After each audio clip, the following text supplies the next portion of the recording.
Hello. This is the coolest thing I have had in years.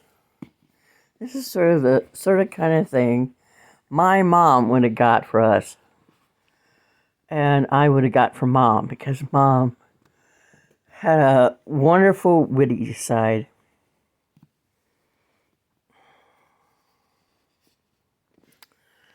The other day I started talking about the Heikes. I'm a Heike, and oh, that's too big. Anyway,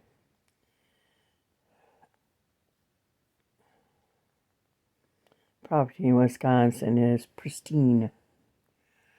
My dad is there, and my baby sister is there. My cousin Cubby's wife is there. And I would hope others make it into the lake too. Because if you want to spend a place in eternity, it's with your loved ones. And the wonderful moments you had there, and the minutes, and like Karen, in those owl glasses she used to wear in high school. She played the French horn. She and John and Mikey and, well, they were my favorite cousins. And Renee, when she got older, she had a strip of white through her hair. My Aunt Weva and my mom loved my Aunt Weva like she was a sister. And they would work together and they'd play cards together. And one night, Norm had had too much to drink and he accused my aunt of reneging, which is a bridge term. It means that she had the right card to play, but she played something else. She flung off something else and made Weva cry. So we all went upstairs and we stood around a bed and we all talked. And Weva came back from being sad. She used to get up at the crack of dawn. She was such a pretty woman. She got up early because she cared that she looked as beautiful inside as she was outside. But anyone who knew her and spent time with Aunt Weva knew that there was no other, just like my mom. Weva. She was the second youngest of children, 12 children. Her dad was a Lutheran minister, and when she was a little tiny girl, her mom made her a rabbit coat from rabbits her dad had killed so they could have rabbit to eat.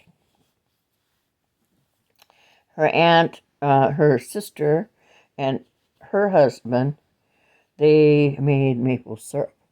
And one year we moved to Howard, Wisconsin when I was 8 years old. It is terrible hard to be ripped out of your home and not understanding why. Dad had gotten in financial difficulties, so he moved home to Shawano, the Shawano area, so he'd be close to family. And he worked 2 jobs. He tended bar at night, and he laid carpet during the day. He laid carpet at Bark Starr's home in Green Bay. And Mom said she had never been so proud of Dad. He got all out of debt in a year. And we moved back to Iowa. Dad was a chiropractor. He got such help with his migraines he used to have before he went into the service.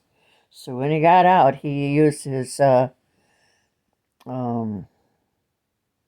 loans to get his degree in chiropractic. Dad wasn't much of a student, so he really had to apply himself. And he was a hell of a good jester, my dad.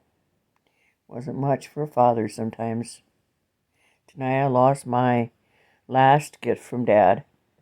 He gave me a wallet. I have no idea where it is. I put it in my pants when I left my house. And we're driving down the road. And I took off my sweatpants because they were not fitting my ass right.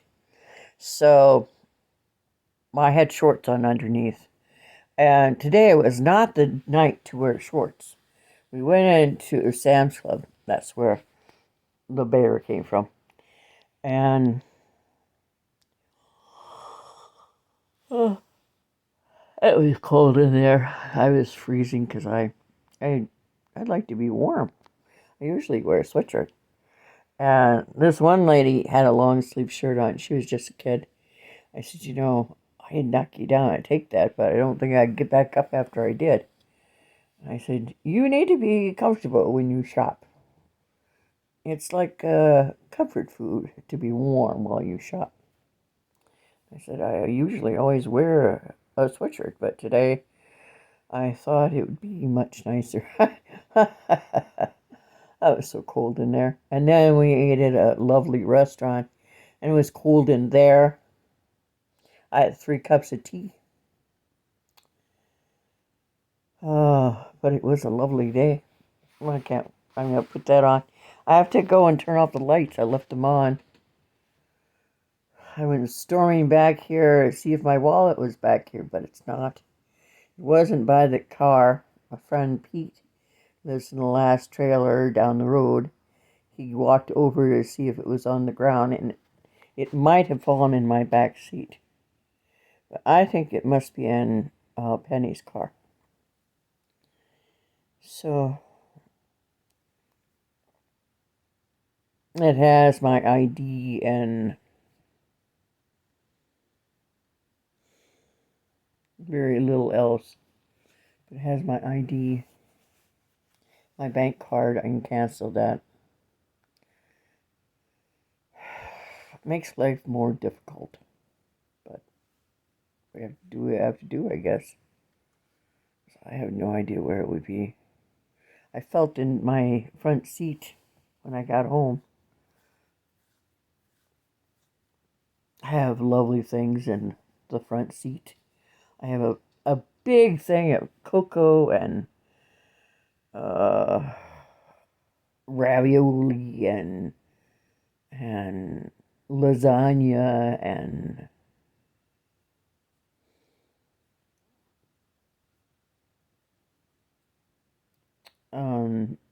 some big rolls and apples. Uh, you know, there are people you come across by accident in your life. And those people are gifts. And if you don't recognize them when they are bestowed upon you, then you lost out. Today I got a brand new furnace.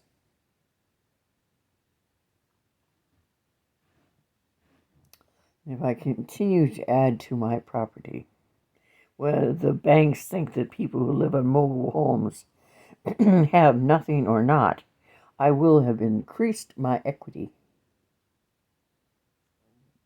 That's my goal. One of my goals, anyway. 2 books that I sold that are going off tomorrow. So I gotta do that in the morning. Anyway, I'm gonna take him out of the box and put him on, or her on, the cozy critter wrap.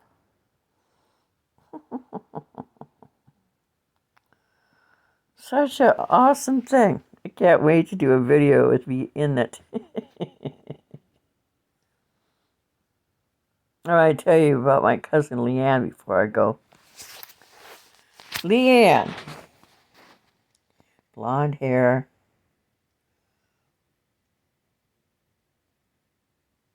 She got hurt in that car accident really bad once. And her upper teeth went right through her lip.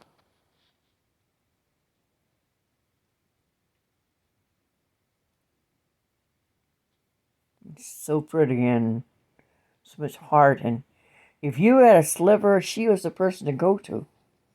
She took care when she took out a sliver. And Lori was 2 years older than Karen, and Karen was 2 years older than me. I'm 64. Karen passed away in 2020. I don't understand how a family that was so healthy could lose two such beautiful daughters. My cousin Karen and my cousin Lori are deeply embedded and entwined in my heart. In high school, Lori had gotten a hold of one of these little, it was a thing like this, looked like a little drum, and it had a picture of a cow on it, and you tip it up, and it would go, moo, and you tip it down, and it would go, moo. And one morning at the cabin, she tipped it upside down. And the ladies were in the kitchen doing the dishes, and they all looked outside. And a big commotion down the bottom of the stairs where Ellen was playing. One year, when Ellen was like my baby sister, she died in 2020. She went through a phase when she was 9. She played Blackbird and Jingle Bells and God Bless America all the time. And Button Up Your Overcoat on the player piano Uncle Norm brought to the cabin.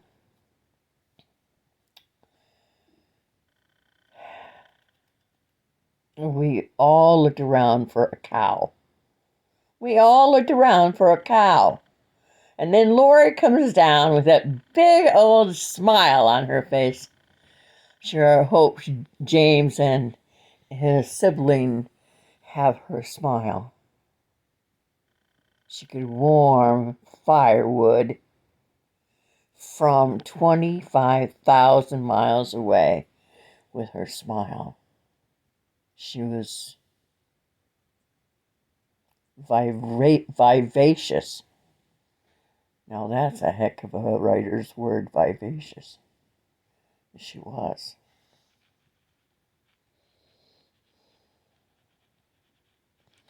I don't know her, but one year there was a Heike that was Miss Wisconsin. And just because I don't know her doesn't mean I won't claim her. I hope you have a blessed night. I gotta put the bear on after I get done. I have to do my ankles and turn out the light, and I have 2 fans going in the kitchen. I'm gonna turn them off. I'm gonna cover Black Eye. Put a brand new bed in with him and brought chicken home. Penny didn't say that. She said that she works all weekend, and works all week next week, so she won't be around to feed extra things to her kitties. So I brought it home. I don't know if Black's gonna eat it. He had 2 kitty messes in his kitty cage, so I'll probably take it out and give it to Chester because he's in there somewhere, drooling over the chicken that is in Black's cage. I send a blessing out to you all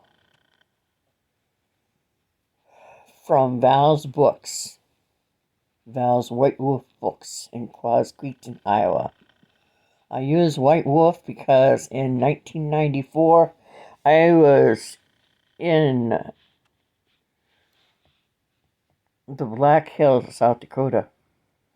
I worked my first season at Mount Rushmore. I worked another season after that. And then I went full-time as lead in Fudge and Ice Cream. I love the Black Hills because it has a presence. The Badlands also. But I had a vision quest. A white wolf took my hand, and a friend of mine was Iroquois. And he said it meant that I was on a search of knowledge. I don't know, but there's a peaceness. I don't know, that's not a word. But there's a peace that you feel that has always been a part of you and just sort of hidden when you live. And at a monument, we lived at the monument. And when I was in Virginia, we lived in Shenandoah National Park. There's no place better in the world. If you can't live in a pristine lake, in Wisconsin, you should live in South Dakota or in Virginia. Good night. From an empath, a poet, a lover of Wisconsin. Blessed be.